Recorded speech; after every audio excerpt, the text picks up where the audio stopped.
Hi, I'm Lou with another episode of My Car Story. And today we're in the western suburbs of Chicago, and I've got Don Wiese here. Don's got a great American Motors car for you. Don, what year, make, and model is this one? It's a 1966 Rambler American Convertible. And how many? It's a 4-speed car. And that makes it quite unique. That's a rare car. We'll tell you all about that in a second, but let's go right to our featured attraction. So Don, where did you find, first of all, how long have you had this one? I've had the car 21 years. Wow. I'm 22. And I found the car in Jefferson, Wisconsin at a swap meet. I wasn't looking for a car at the time. We were looking for AMC parts and come across this blue Rambler. And we just stopped to take a look at it. And it was kind of a rust bucket, but the more we looked at it, I looked under the hood and it had a V8 in it. I'm not used to seeing an American with a V8 in it. And then looked inside and it had a 4-speed in it. And so I really got interested in it.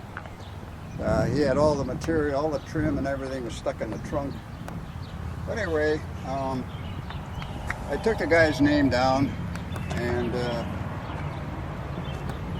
thought about the combination of that car, and I went back and I have some AMC books that happen to look in the history of the 66 American, and the V8 came out in 66 at the American, and going through the article, the bottom line paragraph said they only built 3 American convertibles with a V8 4-speed in it.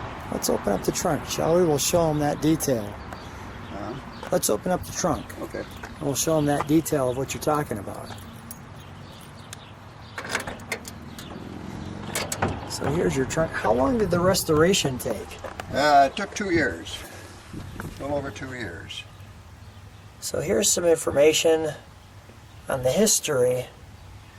But if you look at this paragraph here, and you read that up there where it's highlighted, only 625 cars were equipped with a 290.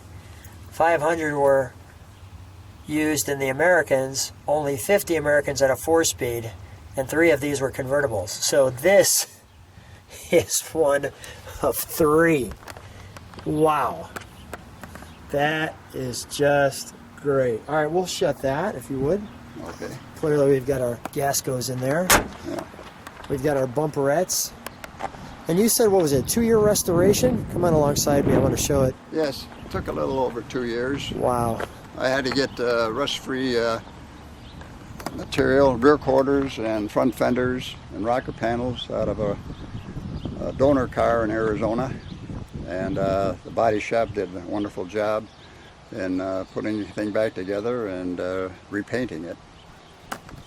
Well, let's take a look at what it looks like with the top up. So I wanted to show you what the car looks like with the top up.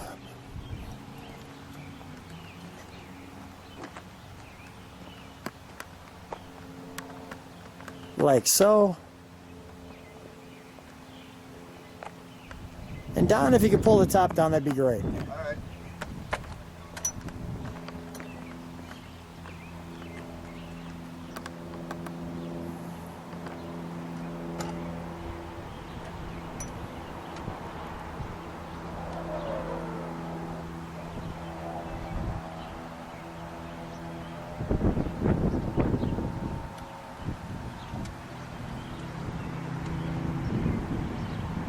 Just like that. And we're back. So Don, come on with me. So after this long restoration, and actually it really looks good. You don't mind if I open it? No. All right, let me just show that tag in there. That's the important tag there. The Rambler Advanced Unit Construction.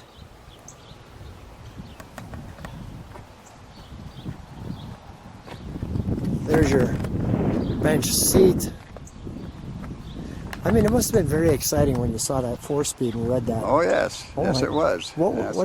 Because the restoration takes so long, were you super excited when it was done, or was it just because it took so long you knew what was coming? Well, I was watching, I was lived the shop was done in Rockford, so yeah. I had access to the shop, so I made lot of occasional visits over there to watch the process. There you go. So not as excited as I was when I saw it and fell out of my chair and said, Don, we got to video this car.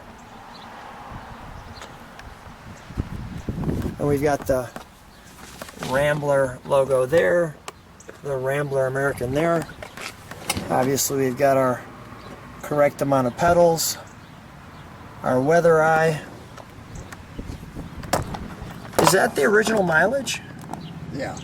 87,000. I didn't change the speedometer, so. Wow.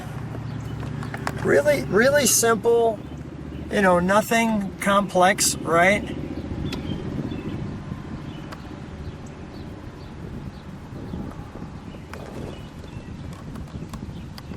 The American 440. Now, was there a reason why they called it the 440? That was the model. The model. Right, because they T-handle they for had reverse. three different models in the Americans, the 220, 330, and the 440 was the top of the line.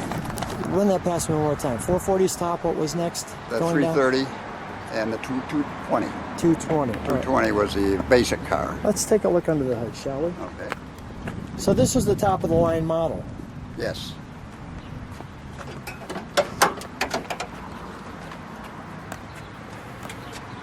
The Typhoon 290. So structural bracing there right off the bat, I noticed that. The correct block color and everything. Check out your during final assembly note there. Your American Motors Corporation water bottle. They really stuffed that nicely under there, right? Yes. No power steering or no power brakes. Is it difficult turning it, or is it Well, it a little bit? When you're trying to park it is, yes. Yeah, okay. On the road it's fine. On the road it's fine. Yeah. And this is the right power guard, the way the American Motors battery is like that? No, that's a market battery. That's an American Motors sticker I put on there. Got it. All right, well, let's fire it, shall we? Yeah. Go ahead. If you fire it up, yeah, please. And then we'll let it idle, and then we'll give it one little rev, and then we'll take it for a ride.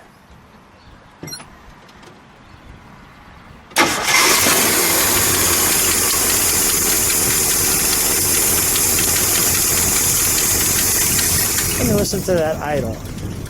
Let me listen to the idle for a second. There's your brakes, by the way.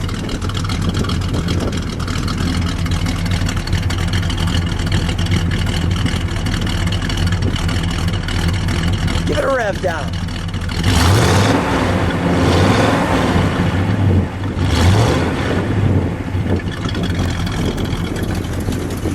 Well, I think we need to take this one for a ride. Well, So Don and I are in the Rambler American 440 convertible, 4-speed, as you can see. And Don, you worked for American Motors. yes, I did. So tell me a little bit about that. Well, I worked there 31 years. Started in 1958, and I worked till June of 1990. Chrysler bought us out in '87, and then they decided to close the plant 1 year later. And in 1989, December '89, they closed the plant. I worked in production control, so I hung around for another 6 months, getting rid of inventory, etc. And then I retired from there. So you saw the Pacer, the Gremlin, the Matador, the AMX. Made them all, stayed them all. Made them all. Yeah. How cool is that? Yeah. Now tell me about the numbers. For example, there's an American 220, 330, 440.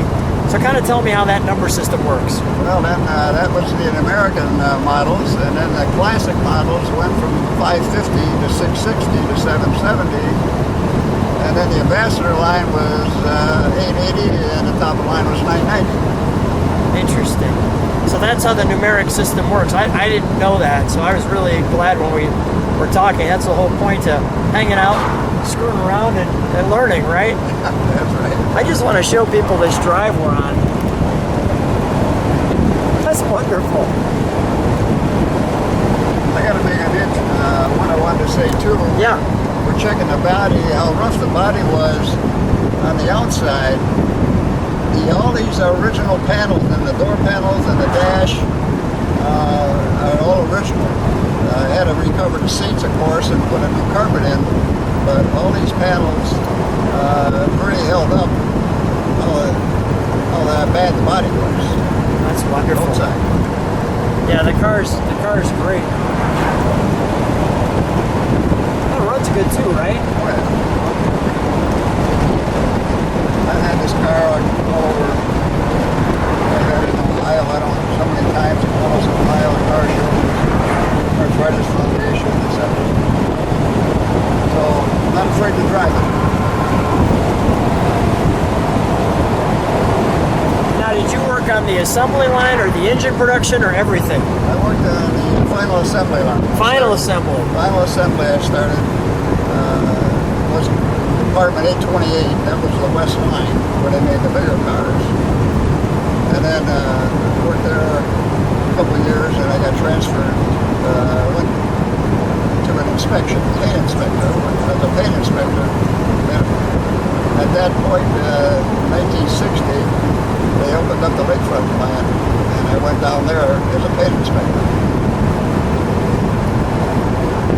Just check out this view too as we're driving. What a wonderful day in the country in a great convertible.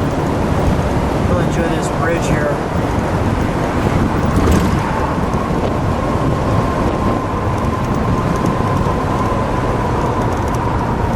There we go. A little twisty as we come back into town. Well, Don, what a treat getting to hear your stories, hear what it was like to be. Did you enjoy American Motors working there? Yes, I did. American Motors, to me, was a great place to work. That's great. So they always took care, as far as I was concerned, they always took care of their employees. I was fortunate enough to get promoted over the years, and they didn't go outside and hire, a young college guy. And, anyway, I was thankful for that. They promoted the guy with the experience. Well, Don, what a treat. Thanks so much for being on My Car Story. Well, thank you for having me. My pleasure.